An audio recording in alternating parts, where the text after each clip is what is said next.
ইয়াওমা তাকুমুস সাআতু ইয়াওমাইদিন ইয়াতাফাররাকুন। এরপর আল্লাহ তাআলা বলেন হাসরের মাঠের সমস্ত মানুষ বিভক্ত হয়ে যাবে। আজ যেমন সবাই একসাথে বসছেন, নামাজি বেনামাজি, হালাল উপার্জনকারী হারাম উপার্জনকারী, সবাই একসাথে বসছেন।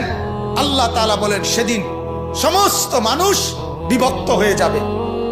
ফাআম্মাল্লাযীনা আমানু ওয়া আমিলুস সালিহাত ফাহুম ফি রাউদাতিন ইউহবারুন। যারা ঈমান আর নেক আমলওয়ালা হবে তারা জান্নাতের আরাম আর আয়েশের মধ্যে, জান্নাতের সুখের মধ্যে ভাসতে থাকবে।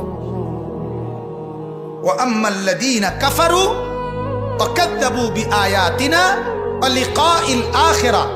আর যারা আমার নাফরমানি করেছিল, আমার এই আয়াতগুলোকে অস্বীকার করেছে, কোরআনকে অস্বীকার করেছে, কোরআনকে গুরুত্ব দেয় না, কোরআনকে গুরুত্ব। মাদ্রাসা আপনার কোরআন পড়ায়। আমি সব সময় বলি কোরআন শুধু একটা বিষয়ের নাম না, বাংলা অঙ্ক ইংরেজি পদার্থ জীববিজ্ঞানের মতো এটাও একটা বিষয় না। না, বাংলা অঙ্ক ইংরেজির কোনো বিষয় আপনার জীবনে থাকুক বা না থাকুক, আল্লাহর কসম ঈমানের পরিচয়ের কারণে এই কোরআনের পরিচয় আপনার সাথে থাকতেই হবে।